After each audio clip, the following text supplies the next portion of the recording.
des silex. Malgate, dans les années 1850, avait fait des essais sur des crânes ou sur des morts frais, je puis dire. Et en gros, c'était aperçu que pour trépaner un adulte, il fallait à peu près 1 heure, que par contre, pour trépaner un enfant, il fallait 5 minutes. Un enfant, genre 4 ans.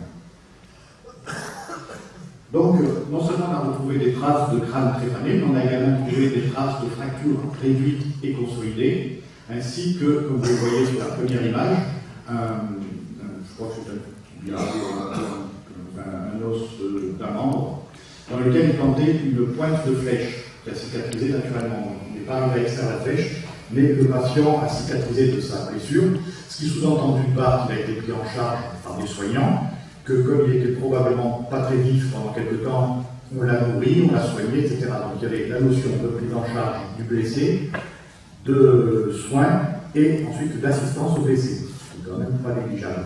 Cette image en dessous, vous avez encore une image de trépanation, et là encore avec un crâne trépané. On a retrouvé des crânes, alors de façon très curieuse, des crânes trépanés qui ont cicatrisé, donc la personne a survécu, et chez ce même crâne trépané, des trépanations faites ou au moment de la mort, ou post-mortem. Ce qui laisse quand même penser que peut-être il y avait à la fois des raisons physiques et des raisons religieuses.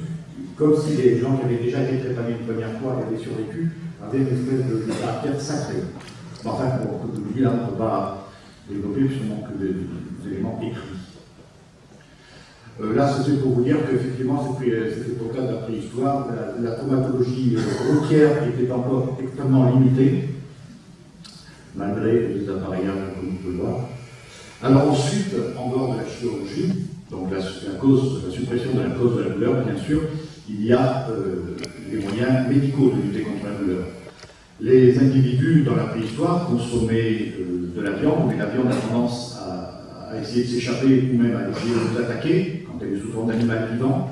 Et donc, rapidement, les personnes ont compris qu'il était aussi très intéressant de consommer des plantes. Il est très probable qu'en consommant certaines plantes, peut-être des champignons ou autres, les gens ont eu des impressions un peu bizarres et au fur et à mesure de l'expérience des siècles et des millénaires, on est arrivé à isoler comme ça des caractéristiques médicales de certaines plantes. Sur la partie gravée, vous avez un manuscrit, enfin si on peut dire manuscrit, parce que c'est gravé sur une pierre, un manuscrit chinois datant de 2800 ans avant Jésus-Christ, dans lequel on décrit environ 300 plantes à action médicinale. On retrouve ensuite de nombreux manuscrits dès l'époque d'Hippocrate, c'est-à-dire environ 500 ans avant Jésus-Christ, où l'on décrit de nombreuses plantes avec leurs utilisations possibles. Là, vous avez une représentation de la mandragore, qui était une plante tout à fait intéressante parce qu'elle donnait l'impression de représenter un corps humain. Donc elle était censée, puisque on pensait que Dieu, ou les dieux en général, avaient mis la maladie sur Terre, histoire de vérifier un petit peu la ténacité des hommes, mais comme ils ont un côté un peu joueur, ils avaient mis en même temps les médicaments, mais ils les avaient planqués dans la nature. Mais pour donner des signes, pour permettre de trouver le médicament adapté à la pathologie, souvent la plante ressemblait à l'organe qu'elle était censée soigner. Par exemple, une noix ressemblant à un petit cerveau pouvait soigner les maux de tête. En l'occurrence, la mandragore était tout à fait intéressante, parce que comme vous pouvez le représenter voir sur cette image, ça peut évoquer un corps humain, sur quelqu'un qui a déjà peut-être un peu fumé de mandragore avant. Et donc, elle était censée soigner tous les organes du corps humain, à condition quand même de la recueillir avec un certain nombre de précautions. Donc, en 500 avant Jésus-Christ, on racontait qu'il fallait l'arracher en disant le plus grand nombre possible de paroles grivoises. Donc, on peut faire un test avec, on peut faire une liste de paroles grivoises possibles. Un peu plus tard, au Moyen-Âge, comme on comprendra que la mandragore, qui est une plante magique, pousse un cri mortel qui risque de tuer l'individu qui la sort de terre, il était recommandé d'attacher la mandragore au collier d'un grand chêne noir qui était condamné, puisqu'il allait mourir quand la mandragore allait pousser un grand cri, et évidemment, souvent même de s'éloigner un petit peu. Voilà. Donc c'est toujours une plante qu'il fallait manipuler avec précaution. En l'occurrence, la mandragore, ça donne un peu des effets comme si on prenait de l'atropine, c'est-à-dire ça peut éventuellement donner un petit peu de troubles psychiques, diarrhée, constipation, enfin, des trucs de ce style-là. Je ne sais pas, recommandé d'en utiliser à l'heure actuelle. On retrouve également donc d'autres prescriptions médicales concernant d'autres plantes. Et par exemple, sur cette pierre gravée de Mésopotamie, il est conseillé d'utiliser de l'extrait d'écorce de sol blanc, pour lutter contre les fièvres et les douleurs. Le sol blanc contient de l'acide acétylsalicylique, donc il est conseillé, lorsqu'on a mal à la tête, de prendre des aspirines dans cette ordonnance. Voilà. Sur le papyrus d'Hébert, que vous trouvez à côté, qui est un papyrus égyptien daté de environ 1500 ans de l'époque de Toutankhamon, c'est à peu près pareil, on prescrit de l'écorce de sol ainsi que de l'opium pour lutter contre les douleurs. Donc, depuis la plus haute antiquité, en fait, il existait déjà des réels moyens de lutter contre la douleur, lutter contre la cause, la chirurgie, réduction de fractures, amputation, préparation, etc. Et quelques médicaments, donc notamment l'extrait de sol, le pavot, le quinquina sera découvert plus tard lorsqu'on aura découvert les Amériques. Donc finalement, depuis la plus haute antiquité, existaient des moyens de lutter contre la douleur. Le problème était la fabrication de ces mélanges, puisque c'était en général des décoctions et qu'il est très difficile de connaître la concentration de ces produits. Donc de temps en temps, on se trouvait avec des produits extrêmement concentrés et d'autres fois avec des produits très peu concentrés. Comme me disait une personne que je vais rencontrer il y a 5 minutes, Paracels lui-même disait que le même médicament pouvait être mortel ou au contraire pouvait être salvateur, tout était question de dosage. Donc la médecine, qui au début était pratiquée dans les cavernes, etc., va un petit peu s'institutionnaliser, va être pratiquée par des chamans, puis elle va devenir religieuse, notamment en Égypte. Et sur des bas-reliefs égyptiens, on trouve des choses qui évoquent, enfin, on trouve des instruments chirurgicaux, c'est ce que vous avez dans la première partie de la diapositive, et vers le bas, tout à fait en bas, il y a une espèce de boule avec des espèces de petits piquants de souffle au milieu de la fresque la plus basse, qui évoque fortement une éponge somnifère. Ces éponges somnifères étaient des éponges que l'on imbibait de jus de plantes diverses, notamment de pavot, de laitue quelquefois. Une fois que ces éponges étaient imbibées de jus, on les laissait sécher au soleil, et lorsqu'on en avait besoin, hop, on les récupérait, on les trempait dans l'eau chaude, tiède, et on les appliquait sur les narines des individus dont on voulait calmer la douleur. Vous savez tous que si on saigne du nez, c'est parce qu'on a beaucoup de petits vaisseaux au niveau du nez, et donc c'était pas mal efficace en termes d'absorption de produits, même quelquefois c'était trop efficace, puisque, comme je vous le disais, on avait beaucoup de mal à maîtriser les concentrations. Donc une concentration sur une absorption qui est mal maîtrisée, concentration mal maîtrisée et absorption mal maîtrisée, ça pouvait quelquefois entraîner des surdosages et des accidents graves qui paraissent cardiaques. Là, je vous dis un mot un petit peu des Grecs. Quand même Hippocrate, parce que Hippocrate a été le premier à définir en quelque sorte la notion d'urgence en disant il faut profiter de l'occasion de porter secours avant qu'elle n'échappe, c'est-à-dire qu'on n'a pas beaucoup de temps à perdre, et on sauvera ainsi le malade pour avoir su en profiter. Les textes qui sont inscrits, ne vous cassez pas la tête à les lire, vous aurez tous accès, si cela vous dit, au diaporama que je vous présente. Donc Hippocrate a quand même été le premier à dire, les gars, quand quelqu'un est blessé, il ne faut pas trop traîner, plutôt vous le prendrez en charge, mieux il se portera. Condition que vous soyez un petit peu habitué à ce genre d'activité et de travail. Donc la médecine grecque se détache un petit peu du côté magique, parce qu'en dehors des médicaments que je vous donnais tout à l'heure, il y avait quand même beaucoup de prières, d'incantations, de sacrifices, etc., qui entouraient l'acte médical proprement dit. Les Grecs se libèrent un peu de cette optique-là, et donc commencent à rédiger des traités de médecine en disant dans telle circonstance il va falloir faire ça, ça, ça et ça. Donc on commence à organiser et à bien classifier les actes chirurgicaux, les actes médicaux et chirurgicaux. Toutefois, les moyens sont très limités à l'époque et donc Hippocrate, fort raisonnablement, dit la chirurgie, les gars, vous touchez le moins possible parce que d'abord ça fait très mal et en plus on n'est jamais sûr du résultat et en plus ça crée des structurations, des infections qui souvent tuent l'individu a posteriori. Donc la chirurgie, n'y touchez le moins possible. Essayez de prévenir, faites des régimes, conseils d'hygiène de vie, faites du sport, etc. Et puis utilisez les plantes dont vous aurez la liste ci-joint, puisque Hippocrate a rédigé beaucoup d'ouvrages qui nous sont parvenus de façon indirecte par la suite. Toutefois, déjà à l'époque des Grecs, il y avait des armées bien constituées, avec des gens extrêmement entraînés au combat, donc les fameux piques grecs avec leurs immenses lances de 3 mètres de long, Donc ces combattants qui étaient des professionnels, il fallait mieux les réparer que d'en former d'autres, ça allait plus vite, c'était plus efficace. Et donc, dans les armées grecques, existaient, du moins qui sont en droit de témoignage d'Homère dans l'Iliade et l'Odyssée, des soignants qui étaient quand même capables d'extraire des flèches, de faire des pansements d'urgence. Ainsi, on retrouve très fréquemment cette image de Achille qui soigne Patrocle, et qui est en train de lui faire un bandage, après très probablement une blessure, soit par glaive, soit par flèche. La médecine, ensuite, un des grands noms de la médecine, une des grandes étapes de la médecine, ça va être Galien, qui vit 150 ans à peu près après Jésus-Christ.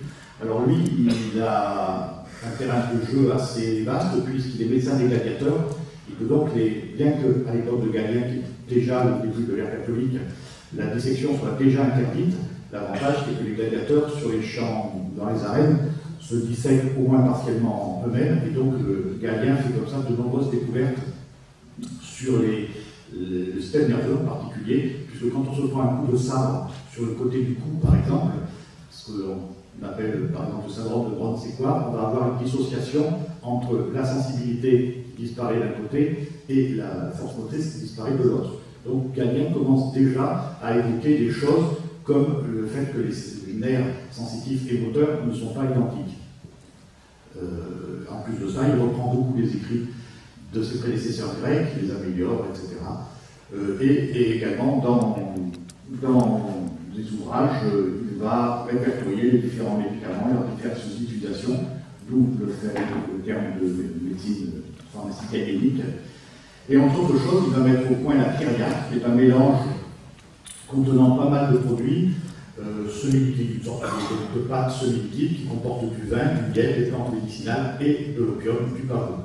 Il s'agit un petit peu de ce que certains d'entre nous, peut-être, qui ont passé la cinquantaine, ont connu dans les services hospitaliers. À un moment donné, sur les patients en fin de vie, on donnait une potion qui s'appelait la potion de Brompton, qui était à base de morphine. Ben, c'est quelque part le descendant de la fameuse kyriaque de Galien. Dans la kyriaque, chacun il était un peu de ce qu'il voulait, notamment on pouvait y mettre des vipères, des cancrelats à écraser. Enfin, l'opium est probablement plus efficace que les vipères écrasées. Donc à l'époque de Galien, nous sommes à l'époque romaine, là aussi beaucoup d'armées, des armées extrêmement sophistiquées, extrêmement bien entraînées, vraiment des professionnels. C'est vrai que le service militaire durait facilement 25 ans à l'époque. Et donc, ces soldats romains, s'ils avaient la chance de ne pas mourir dans les 2 ou 3 premières années, c'est-à-dire qu'ils étaient des bleus, ensuite avaient de bonnes chances de survivre très longtemps, entre autres raisons, parce qu'au sein même des armées romaines, il y avait des combattants, qui étaient de véritables combattants, mais qui en plus avaient une formation de soignants, et qui portaient sur eux des pansements, de façon à prendre en charge leurs collègues blessés, alors tous plus ou moins. Chaque légionnaire romain était capable d'administrer les premiers soins, un peu comme on l'a vu sur les places du débarquement à la Seconde Guerre mondiale, mais en plus, au milieu de ces équipes, il y en avait qui étaient quand même plus particulièrement formés aux soins, des sortes d'infirmiers. Vous avez sur le côté de l'écran un espèce de dessin en gris qui montre un système tire-flèche, dont il n'existe aucun exemplaire, mais qui est décrit, qui était un système qui permettait donc de retirer les flèches d'une plaie. C'est comme une espèce de, il faut imaginer une espèce de lame qui permet de mettre les chaussures un chausse-pied, voilà. Un chausse-pied avec un trou au bout. Donc on glissait ça le long de la flèche, on enquillait le bout de la flèche dans le petit trou qui était au bout du chausse-pied et on retirait l'ensemble. Auparavant, bien sûr, on avait un peu élargi la plaie pour pouvoir descendre le sciatisque de Dioclès. Voilà, c'est un instrument qui permettait d'extraire les flèches, un des ancêtres de ce qu'on appellera par la suite des tire-balles. Sur l'autre partie de l'écran, vous avez un nécessaire de chirurgien romain, l'espèce d'arc que vous voyez, en fait un archer qui va permettre de faire tourner l'espèce de petite partie en bois que vous avez à côté de l'archer, dans le creux de l'archer, qui est en fait un trépan. Cette partie en bois est terminée par une roue crantée que l'on va faire tourner grâce à l'archer, donc ça va faire une sorte de vrille, et c'est ça qui va permettre de faire les trépanations. Donc un attirail de chirurgien romain, reproduction bien sûr, de chirurgiens romains des années 100 et quelques 150 après Jésus-Christ. Donc là vous avez ce qui peut se passer dans un vrai étudianaria, c'est-à-dire un hôpital militaire romain, où le monsieur visiblement s'est pris une flèche dans le domaine et qui va peut-être avoir besoin que l'on utilise sur lui le sciatisque de Dioclès. Nous arrivons à Alors là aussi, donc, les Romains utilisent des plantes, pas de mandragore, pas de etc. Et puis nous arrivons au début du Moyen-Âge, c'est-à-dire que les barbares envahissent l'Europe, les Visigoths, les Ostrogoths, et puis autres Ostrogoths. Et à ce moment-là, ça devient une période extrêmement troublée. Et devant cet afflux de catastrophes, les gens sont débordés. Les savants s'enfuient vers l'Orient.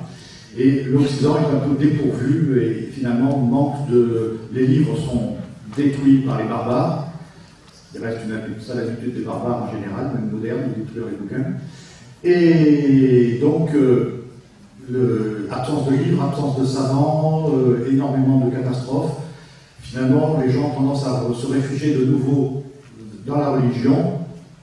Et finalement, on oublie un petit peu les moyens mécaniques de soigner le corps humain. Non seulement on les oublie, mais même on les met un peu à l'index, puisque toutes les plantes sédatives, à effet calmant, sont considérées comme magiques et donc considérées comme diaboliques. Donc non seulement on ne prend plus aussi bien la douleur en charge comme on le faisait précédemment, mais même on renonce à des moyens qui étaient couramment utilisés jusque-là, en disant non, si Dieu envoie des punitions aux êtres humains, c'est qu'ils l'ont bien cherché et ils n'ont qu'à souffrir. C'est comme ça qu'ils obtiendront la rédemption. Ce n'est pas forcément une notion qui reste ancienne.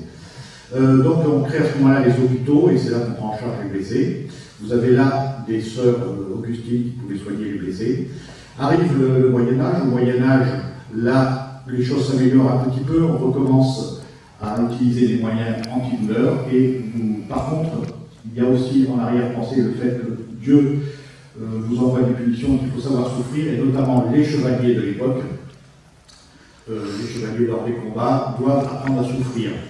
Les chevaliers en général, lors d'un combat, lorsqu'ils sont capturés, on essaye de les faire survivre et donc de les soigner parce qu'on peut espérer obtenir une rançon. Donc c'est intéressant. Par contre, la piétaille, les chevaliers de seconde zone ont peu d'intérêt et donc eux, les pas qui sont des soignés, on les achève avec une miséricorde, cette espèce de long poignard pointu. Donc voilà, à la fin des batailles, souvent c'était aux familles de venir récupérer les morts et les blessés. Arrive Ambroise Paré est un des premiers à dire, il est confronté à une nouveauté, il est confronté à l'utilisation des armes à feu, c'est-à-dire avec des blessures de plus en plus importantes, des affections de plus en plus importantes.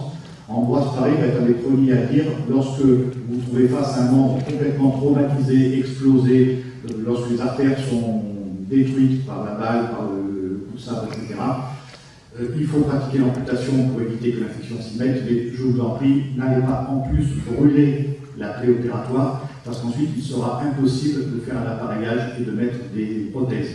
Donc, renoncez à la cautérisation au fer rouge et remplacez ça par la ligature artérielle. Il n'a pas inventé la ligature artérielle, qui existait déjà chez les Arabes, mais par contre, il l'a remise au goût du jour.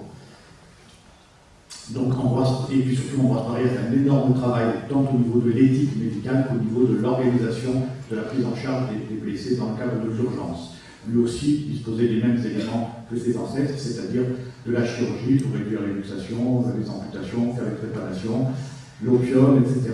Malheureusement, vous voyez Ambroise Paré là sur le champ de bataille, on est en train de terminer une amputation, encore de la chirurgie. Et malheureusement, Ambroise Paré va être confronté à de telles blessures et des blessures tellement importantes qu'il va dire qu'il faut savoir renoncer aux traitements antidouleurs qui ont tendance à affaiblir encore plus le blessé. Et quelquefois, la douleur va donner une sorte de coup de fouet au blessé et va lui permettre de passer un cap. Donc à l'époque, il avait déjà découvert l'effet intéressant de la décharge d'adrénaline liée à la douleur. Il est évident qu'à notre époque actuelle, on a d'autres moyens de remonter la tension.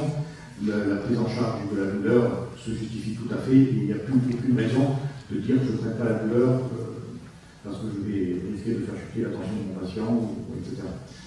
Donc sous Louis XIV, là encore, sous Henri IV, je veux dire, on s'aperçoit de l'importance qu'il y a à soigner les soldats qui sont des professionnels, notamment de la manipulation des armes à feu, et on commence à créer des hôpitaux temporaires à proximité des champs de bataille. Mais les chirurgiens n'ont pas autorisation d'intervenir sur les champs de bataille sous prétexte que ça démoraliserait les soldats. Et donc, en fait, pour évacuer les blessés du champ de bataille, soit le blessé s'évacue lui-même, soit il s'évacue par ses copains, soit quelquefois il utilise, comme vous voyez sur cette image tout à fait en fond d'image, les chariots qui amènent la bouffe et qui au retour ramènent les blessés. Ce qui fait que très curieusement, à cette époque-là, souvent l'infirmerie est à côté de la boulangerie, puisqu'on charge le pain dans la boulangerie et on ramène les blessés qu'on décharge à côté du pain.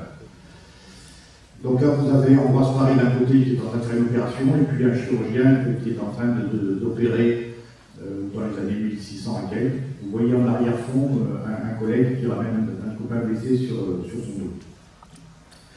On va utiliser alors quand même un certain nombre de moyens de lutter contre la douleur autres. Vous avez là un compresseur de Moore.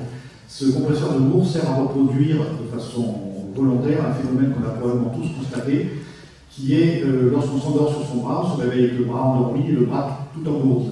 Le compresseur de Moore va donc servir à écraser, non pas la terre, mais c'est un garrot, mais va servir à écraser le nerf, entraîner une relative insensibilisation qui peut-être permettra de faire une amputation dans de meilleures conditions.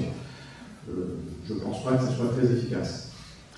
Comme vous le voyez sur l'image suivante, le patient en question porte un compresseur de Moore, le chirurgien est en train de pratiquer l'amputation, et soit c'est un simulateur, soit il a vraiment très mal. J'aurais tendance à penser à la deuxième possibilité. Donc le chirurgien du roi Louis XIV, Dionys, dit il faut que le chirurgien de l'humanité qui exhorte ses malades à la patience, qui compatisse la douleur, mais enfin, bon, quand il faut couper, il faut couper. Mais qui l'autorise à crier et agir. Je dis ça m'évoque quand même quelque chose, je suis médecin anesthésiste, je mets des péridurales. J'ai quelques collègues qui, lorsque la dame, au moment où on lui met la péridurale, se met à couiner un petit peu, à crier un peu, l'engueule. La moindre des choses, quand on plante une aiguille dans le dos d'une personne, que ce soit pour une péridurale ou pour une ponction lombaire, c'est quand même de lui permettre de couiner un petit peu, dans des limites raisonnables, bien entendu. Donc, au niveau des hôpitaux, il n'existait pas, au niveau civil, il n'existait pas réellement de système de ramassage, mais il y avait quand même des espèces de chariots qui circulaient un peu dans les rues, qui ramassaient les malades, les blessés, les fous, un petit peu les prostituées, enfin bref, tout ce qui traînait dans les rues, et ramenaient ça à l'hôpital. Ça permettait à l'hôpital de se faire des sous, puisqu'ils étaient payés généralement en fonction de l'activité qu'ils avaient. Donc quelquefois, ils ramassaient des gens qui ne cherchaient pas tellement à être ramassés, c'était un petit peu du ramassage involontaire. En 1708, étape importante, Louis XIV, comme ses prédécesseurs, reconnaît l'importance des armées, reconnaît l'importance des soldats, de leur utilisation, et crée le service de santé des armées. Donc vous avez là l'édit du roi qui est quand même l'acte de naissance du service de santé des armées. Et à côté, vous avez une petite trousse de chirurgie. Vous en avez un exemplaire à peu près identique exposé dans la salle d'exposition. Là, vous avez deux dessins, deux médecins, de chirurgiens de l'époque Louis XV à peu près, c'est-à-dire voilà, 1708, Louis XIV, Louis XV. Alors, autre date importante dans l'histoire de la chirurgie et de l'urgence, 1740. 1740, un navire paraît pour donner du secours à ceux que l'on croit noyer. Les villes sont bien entendu souvent construites à l'époque autour de ruisseaux, en bord de mer, et les gens tombent dans l'eau, soit spontanément, soit parce qu'on les a un peu poussés, et donc on décide de les réanimer. Mais c'est pas facile de réanimer les noyés. Donc on va mettre le long des berges de rivières et de mer des espèces de caisses de secours où il y aura une corde qui permet de repêcher les noyés, une couverture pour les déshabiller et le réchauffer ensuite, et curieusement un appareil destiné à distribuer du tabac. Cet appareil, vous l'avez en photo, je ne vous dis pas comment s'en servir. Si vous voulez savoir comment s'en servir, il faudra venir nous voir sur le stand, ça vous venir nous voir, et on vous expliquera. Vous avez quand même une première idée de la façon. Le monsieur que vous voyez à côté de l'instrument est en train de réanimer une personne, là, vous voyez. Donc c'est une sorte de bouche à bouche, mais qui ne se passe pas exactement du même côté. Voilà. Mais le principe est ça, c'est d'insuffler un gaz à un endroit pour que la personne se sente mieux après. Donc si vous voulez avoir de plus en plus d'explications, je vous invite non pas à venir faire une démonstration, mais à venir écouter les explications de l'utilisation de cet engin curieux. Voilà la boîte d'urgence, donc que vous devriez tous avoir dans vos véhicules de salut. Comment pratiquer des insufflations rectales de tabac pour réanimer les noyés. Ça m'intéressait de savoir comment vous allez organiser ça et comment vous allez expliquer ça aux noyés.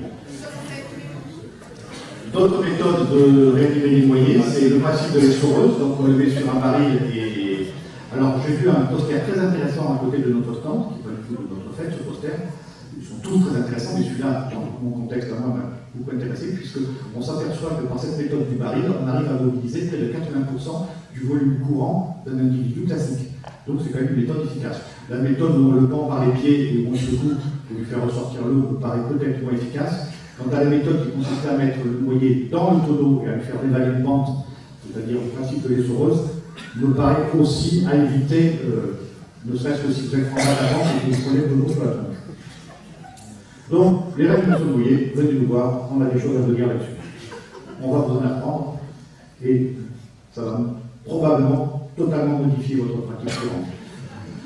Alors, on arrive quand même à notre grand maître, Dominique Larrey. Dominique Larrey, chirurgien né à Beaudéant, à côté de Bagnères de Bigorre, pas très loin de Lourdes. Ce jeune homme né donc, en 1766, et donc nous allons fêter à Bagnères de Bigorre son 250e anniversaire cette année. Et si vous passez dans le coin le 16 et le 17 juillet, vous êtes cordialement invités, vous nous y retrouverez. Dominique Larrey va être confronté aux guerres de la Révolution, et en particulier va se rendre compte des énormes dégâts, des énormes mortalités liées au fait que les blessés restent sur le champ de bataille, qui prennent 24-48 heures avant qu'on aille les chercher. Il dit c'est pas possible.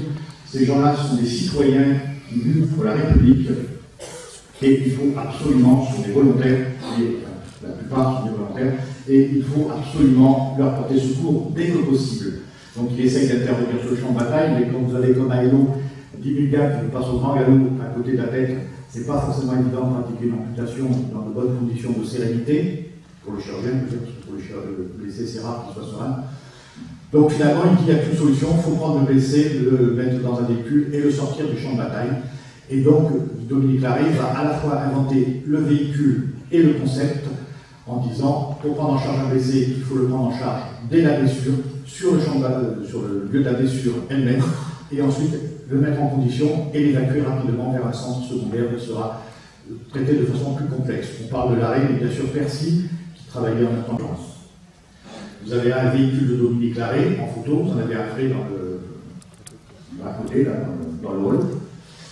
Le principe de Percy était une espèce de caisson d'artillerie dans lesquelles étaient les instruments de chirurgie. Il a vu les chirurgiens sur le champ de bataille, mais ça il faut reconnaître qu'intervenir sur un champ de bataille en plein combat, c'est pas évident. Donc la méthode de Larrey va se révéler plus efficace et donc va garder la priorité.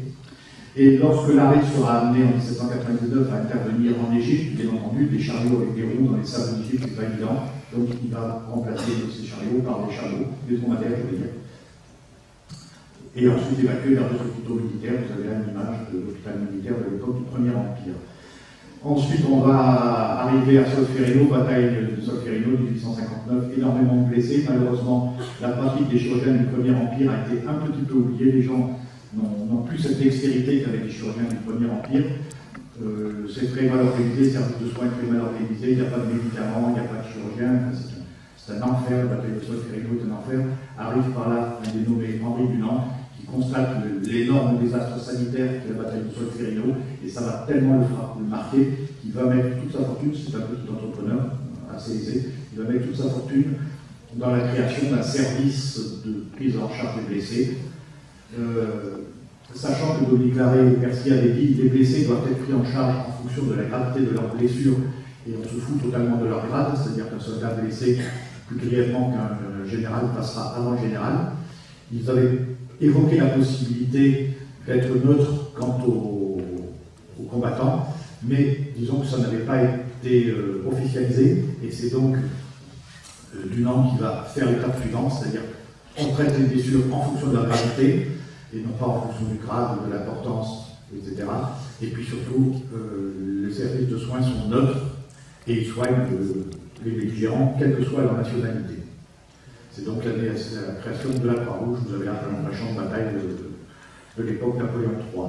Il y a aussi encore un champ de bataille de l'époque Napoléon III, probablement vu la tenue des soldats aux côtés de l'Afrique. On va dire que c'est une tenue, le chirurgien la doit être forte. Vous avez une sorte de bandoulière rouge, ce qui veut dire qu'il a au moins le règlement de 1844, donc c'est une scène qui est datée de 1844, 1850, campagne d'Afrique. Et puis arrive la Seconde Guerre mondiale. Là encore, bien sûr, énorme catastrophe. catastrophes en général et sanitaires en particulier, notamment en début de guerre, où on va se dire, grâce aux trains et aux divers moyens d'évacuation, on va d'abord évacuer les blessés, on les traitera ensuite dans des hôpitaux fixes de l'arrière. On avait oublié une chose, c'était les bombardements au canon avec les avions qui commencent. Et donc les systèmes d'évacuation ne vont pas être aussi efficaces que ce qu'on va pouvoir le penser. Et très rapidement, on va faire revenir aux techniques napoléoniennes, c'est-à-dire qu'on intervient sur le champ de bataille, on traite dans un premier temps l'urgence, et ensuite on met en condition et on évacue. Bien sûr, vu la gravité et quand même les progrès de la médecine à cette époque-là, l'anesthésie est apparue en 1846, donc on sait administrer des anesthésies essentiellement à l'éther à cette époque-là. Les Pasteur, les travaux Pasteur en 1880, on connaît maintenant les microbes et les moyens de lutter contre les microbes. Un dénommé Alexis Carrel, qui est chirurgien vasculaire, va découvrir les propriétés antiseptiques de la liqueur de Daquin. On va commencer à découvrir les groupes sanguins et pratiquer les premières transfusions. Marie Curie, sa fille Langevin et puis d'autres personnes vont commencer à mettre en place les premières structures de radiologie mobile. On reste toujours dans la prise en charge de la douleur, puisque tout ça va permettre, bien entendu, de traiter, comme je vous disais, essentiellement la cause de la douleur. Toujours penser que pour lutter contre la douleur, c'est traiter la cause, immobiliser, inciser, abcer, bref, avant de mettre des médicaments, toujours s'intéresser à la cause. Et donc, on va développer la chirurgie d'urgence, la chirurgie maxillo-faciale, la chirurgie ORL, etc. Voilà un véhicule, une ambulance chirurgicale mobile de la Première Guerre mondiale. Ensuite, voilà, le 19e. Alors, dans les années 1880, on va commencer, à partir du pavot, de l'opium, etc., à synthétiser la morphine. On va commencer à extraire réellement l'acide acétique salicylique de l'écorce de soya. Et donc, on va finalement redécouvrir les thérapeutiques qui existaient au tout début de la prise en charge de la douleur, mais ce coup-ci en faisant des choses d'abord chimiques, et puis mieux avec des concentrations maîtrisées, des modes d'administration maîtrisés. On va inventer la seringue dans les années 1880, donc morphine plus seringue, ça va permettre à des gens de se soigner de leur douleur et éventuellement de se shooter sans raison valable. Du moins sans raison valable sur le plan médical, après c'est une question. Et puis voilà, dans la prise en charge de la douleur, de l'urgence, et toujours dans le cadre de la prise en charge et de calmer, de supprimer la cause, 1811, création du corps des pompiers, qui va être incorporé à l'armée en 1821, et donc des organismes tout à fait habilités et entraînés, extrêmement bien entraînés à prendre en charge les blessés, les douleurs et toutes ces sortes de choses.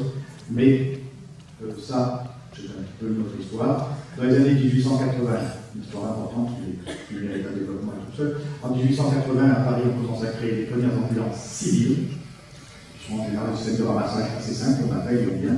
Et puis voilà, c'est terminé là-dessus. 4 grands noms. Le SAMU en lui-même doit énormément à beaucoup d'individus, mais ces 4-là en particulier, le professeur Laurent, le professeur Cara, dans les années 54, suite à l'épidémie de polio.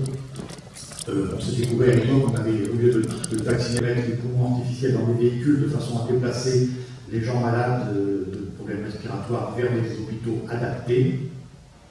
En 1957, et j'ai eu l'honneur d'être interne dans son service, en 1957, mais plus tard, tout à fait à la fin de sa carrière, dans les années 80, le professeur Bourré à Salon-de-Provence va être le premier à équiper un véhicule de moyens techniques pour aller là, vraiment, pas seulement les problèmes respiratoires, aller sur le lieu d'accident, sur le lieu de la blessure, sur le lieu de l'arrêt cardiaque, bref, le premier véhicule de SAMU, et ça ne s'appelle pas encore comme ça. Donc, voilà, des noms importants, Laurent, Cara, le professeur Serre, le professeur Bourré. Et puis, c'est le professeur Laurent qui, lui, va donner son nom à la loi qui va créer les SAMU en 68. Mais les SAMU, les pompiers, qui ont un rôle tellement important dans la prise en charge de la douleur, de l'urgence, des mises en sécurité de sang. C'est une histoire dont on compétent dans ce domaine-là pour vous parler. Voilà, terminé.